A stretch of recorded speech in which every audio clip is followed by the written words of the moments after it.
Meanwhile, New Zealand has reported its lowest daily number of new COVID-19 cases since it went into lockdown, with the total climbing by just 8.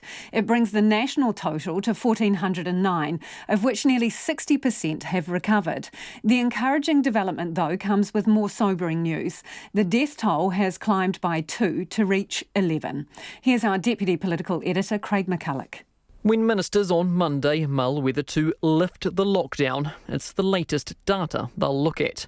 And today's numbers would seem a positive sign. Today, New Zealand's total number of COVID-19 cases has increased by 8. 8 new cases, a low not seen in nearly a month, and every one traced back to another case or a known outbreak.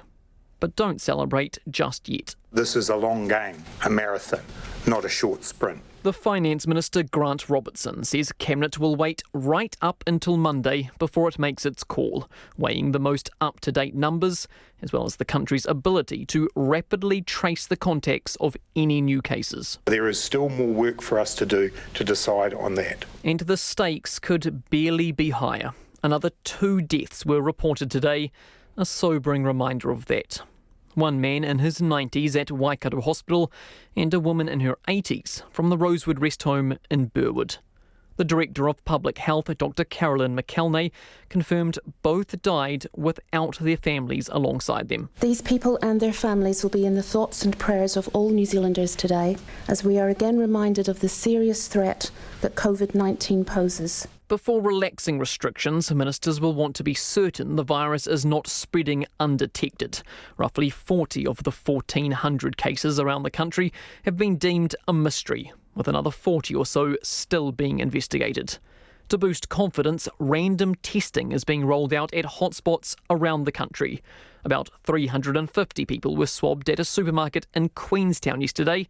The same is happening in 5 Waikato towns today and in Christchurch too. Well, I had a sore throat in the last week or so, and I had a lot of health issues in the past. I heard over the news it was on today, and I thought today was my big chance to get a test. I work with the public, so it's actually quite nice to find out whether you definitely do or don't. The ministry is planning more of the same in future, including in Auckland. So it won't be perfect information, but it gives us a snapshot of people in the community. And that snapshot will be critical for the government's understanding of the outbreak.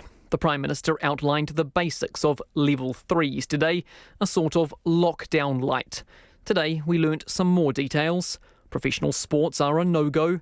Hunting may be okay, but officials have yet to make a final call.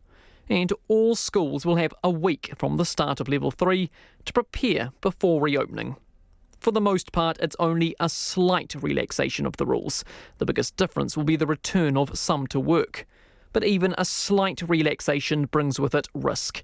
And Mr Robertson says Kiwis must continue to stick to the Level 4 rules for now. Going hard and going early has put us in a good position.